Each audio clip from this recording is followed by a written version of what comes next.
आज हम एक साइंस सब्जेक्ट है उससे रिलेटेड बातें करेंगे। 8th क्लास की जो साइंस है उसके अंदर 4 ग्रुप्स में डिवाइड किया गया है। The 4 groups are the physics, chemistry, biology and the environment. Today your topic is cell structure and the function.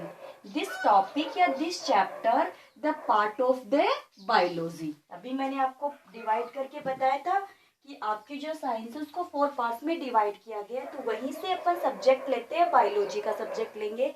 Biology का जो टॉपिक होगा आपका यानी चैप्टर 8 है। वैसे चैप्टर फर्स्ट भी दे रखा है बट हम लोगों ने चैप्टर 8 को स्टार्ट किया है आज, जो मोस्टली बायोलॉजी का ही चैप्टर है। आपको बायोलॉजी की जो नोटबुक डालोगे आप उसके अंदर फर्स्ट ऑफ ऑल आप चैप्टर्स का नेम नोट करोगे, साथ में नंबर और नेम दोनों ऐड करोगे। सेल है तो सेल की स्ट्रक्चर और फंक्शंस, इन दोनों टॉपिक्स की स्टडी अब इसी चैप्टर में इंक्लूड करते। आपका जो पेपर बनता है वो physics, chemistry, biology, environment 4 part जब इंक्लूड होंगे तब आपकी एक पूरी साइंस की बुक बनती है।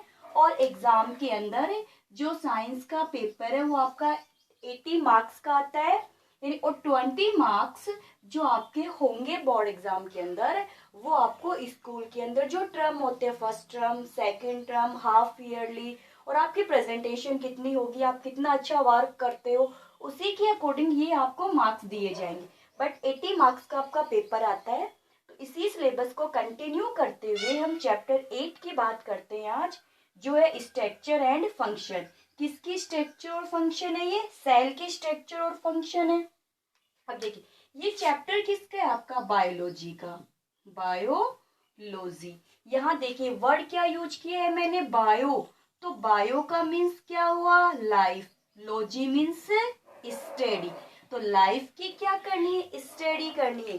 अब लाइफ की स्टडी किसकी होगी? लिविंग ऑर्गेनिजम्स की। और लिविंग ऑर्गेनिज्म कौन है? माइक्रो ऑर्गेनिज्म, प्लांट्स, हैं, animals, smallest animals, largest animal, all are known as the living. तो स्टडी ऑफ द लिविंग। अब लिविंग की जब भी बात आती है तो जो भी लिविंग है, लाइफ है, उसकी जो बॉडी होगी वो स्मॉलेस्ट यूनिट्स की बनी है यानी smallest form are combine to form the body of living organism. तो स्मॉलेस्ट जो फॉर्म होगी, smallest form is known as the cells. The living organism body made up of the tiny unit. The tiny unit is known as the cells. The tiny unit is known as the cells. फिर देखिए अब जो sales होगी आप अच्छे से देखिएगा, body का फॉर्मेशन हुआ ना सेल से। Cell is microscopic points cannot seen by the naked आई।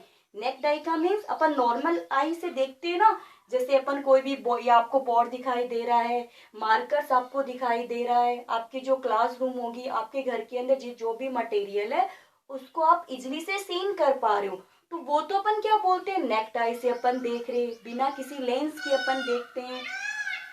तो जो सेल्स होती है ये नेक्ड आई से सीन नहीं हो सकती। जैसे मान लीजिए मैं कह दूं आपकी जो स्किन है इसमें से बता दीजिए सेल कहाँ है, तो आप नहीं बता पाओगे क्योंकि cell is very tiny points, tiny dots cannot seen by the naked eye, only seen by the microscope। तो इसको केवल किससे देखा जाता है? माइक्रोस्कोप से ही देखा जाता है।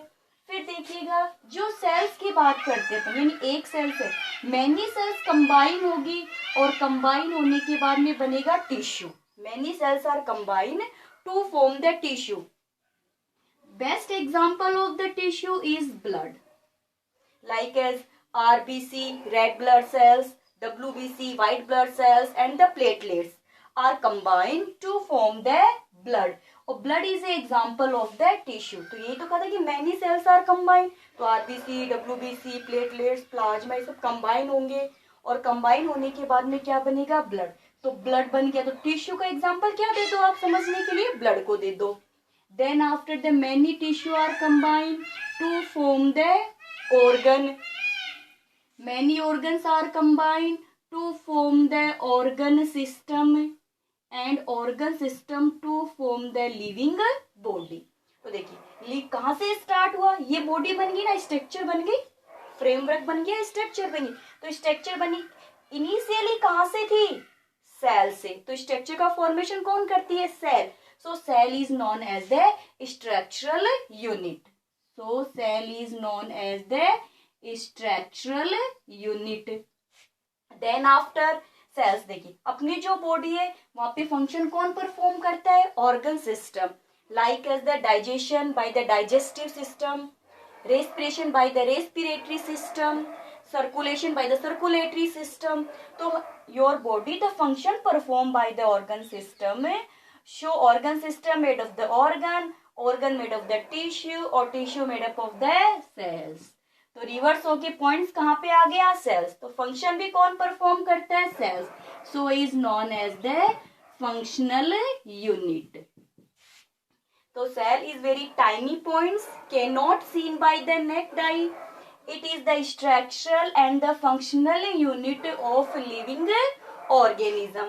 It is the basic unit. It is the basic unit of living organism. तो क्या क्या वर्ड देते हो, ये tiny points होते हैं, स्ट्रक्चर का फॉर्मेशन करते हैं, so is known as the structural unit. ये फंक्शन भी परफॉर्म करती है, so known as the functional unit और बेसिक यूनिट। अब आपसे क्वेश्चन पुटअप कर लिया जाए कि give the characters of a cells, तो आप क्या दोगे, it is very tiny, units can not seen by the naked eye, it is the basic unit of living organism, it is the structural and the functional unit of the living organism, all points are the characters of a cells. चलिए अब अपन ये तो बात हमें समझ में आ गई। अब लेकिन आपको पता है कि बायोलॉजी के अंदर अपन जो भी स्टडी करते लिविंग ऑर्गेनिज्म में, उसको किसी ना किसी ने डिस्कवर किया है ना।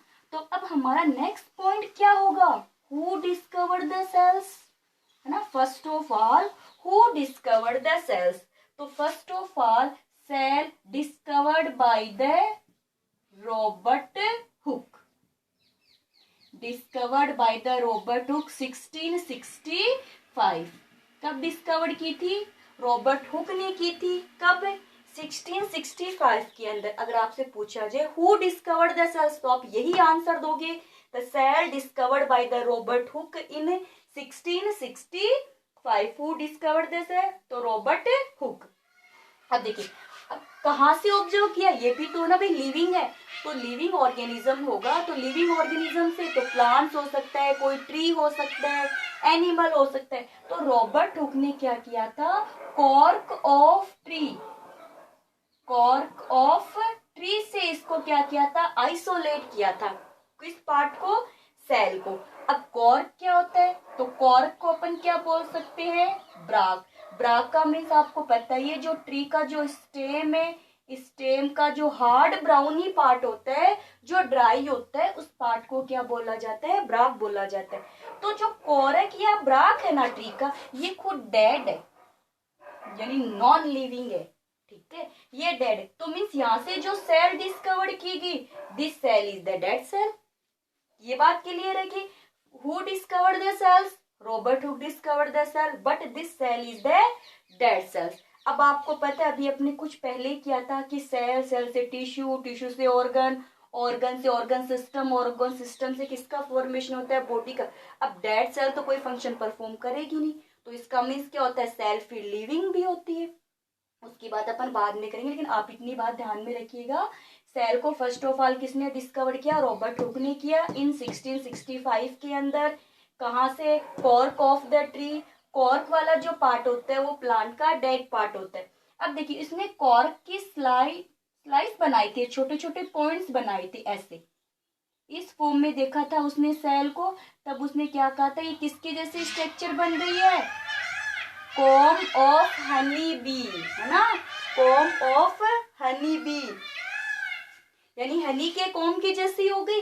तो इसीलिए इसने ईच पार्ट्स को क्या नाम दिया, ये बी सेल, ये बी सेल और ये बी, यानी ईच पॉइंट्स को उन्होंने क्या नाम दे दिया, सेल नाम दे दिया। इतनी स्टोरी आप याद रखोगे। सेल के कैरेक्टर्स या स्पेसिसिटी ऑफ द सेल्स वाला पॉइंट्स किया है, हु डिस्कवर्ड द सेल्स किया है।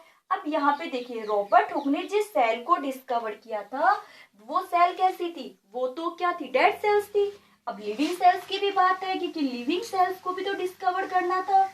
तो लिविंग सेल्स को जिन्होंने डिस्कवर किया था, तो living cell discovered by the Anton van Leeuwenhoek.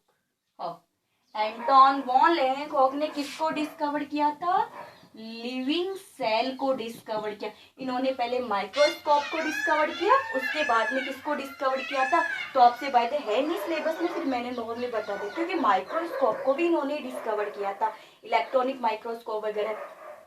तो एंटोन लेवेनहॉक ने किस सेल को डिस्कवर किया था, लिविंग। तो क्वेश्चन बना ऐसे पूछे, who discovered the cell, Robert hook.